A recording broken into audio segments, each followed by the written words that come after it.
Madras high court में एक याचिका आई जिसमें कहा गया था कि तमिलनाडु में पेरियार की मूर्तियों के नीचे जो बातें लिखी हुई है वो आपत्तिजनक है और लोगों की धार्मिक भावनाओं को ठेस पहुंचाती है, इसलिए उन्हें हटाया जाना चाहिए। याचिका को खारिज करते हुए हाईकोर्ट ने कहा कि येरोड वेंकट रामास्वामी पेरियार जो कहते थे उस पर विश्वास रखते थे, इसलिए उनके शब्दों को उनकी मूर्तियों के पेडेस्टल पर लिखवाना गलत नहीं है। पेरियार की मूर्तियों के नीचे लिखा था, ईश्वर नहीं है और ईश्वर बिल्कुल नहीं है।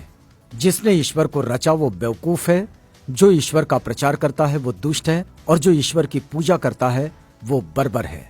ग्रेट पेरियर नायकर के ईश्वर से सवाल।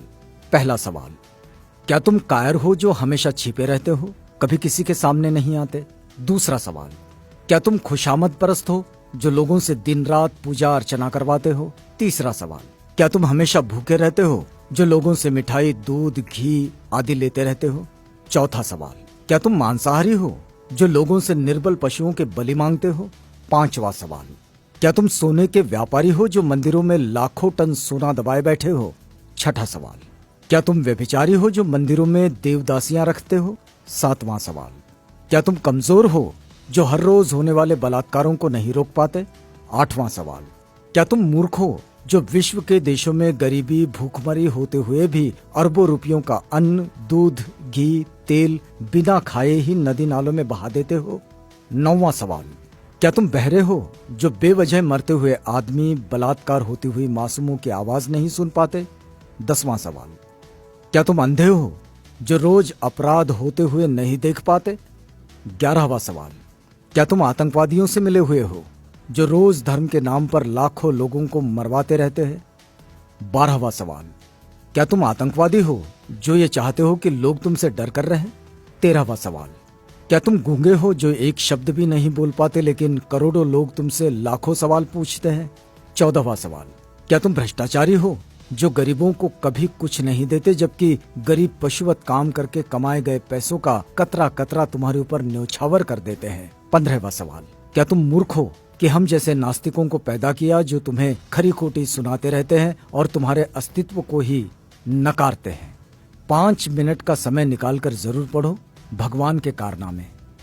नास्तिक होना कोई आसान नहीं। कोई भी नासमझ इंसान ईश्वर के अस्तित्व को मानकर फ्री हो जाता है, उसके लिए उसे बुद्धि की जरूरत नहीं होती, लेकिन नास्तिक होने के लिए दृढ़ विश्वास और साहस की जरूरत होती है। ऐसी योग्यता उन लोगों के पास होती है जिनके पास प्रखर तर्क बुद्धि होती है।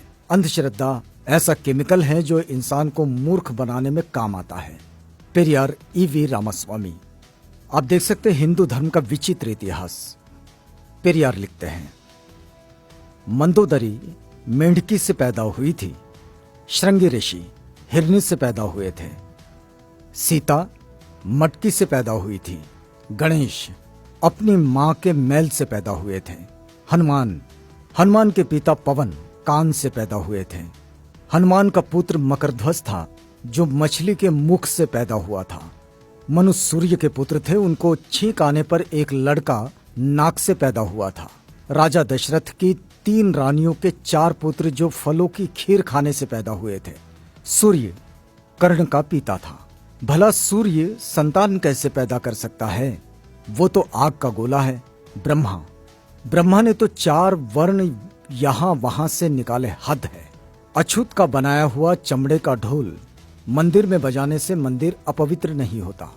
अछूत मंदिर में चला जाए तो मंदिर अपवित्र हो जाता है। उन्हें इस बात से कोई मतलब नहीं कि ढोल किस जानवर की चमड़ी से बना है। उनके लिए मरे हुए जानवर की चमड़ी पवित्र है पर जिंदा अछूत अपवित्र। लानत है ऐसे धर्म पर।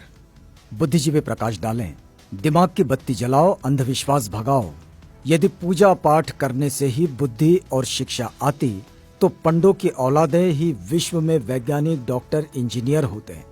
वहम से बचो, अपने बच्चों को उच्च शिक्षा दिलवाओ क्योंकि शिक्षा से ही वैज्ञानिक, डॉक्टर, इंजीनियर और शासक बनते हैं, पूजा पाठ से नहीं। अतः वहम का कोई इलाज नहीं है और शिक्षा का कोई जवाब नहीं है। शिक्षित बनो, संगठित रहो, संघर्ष करो।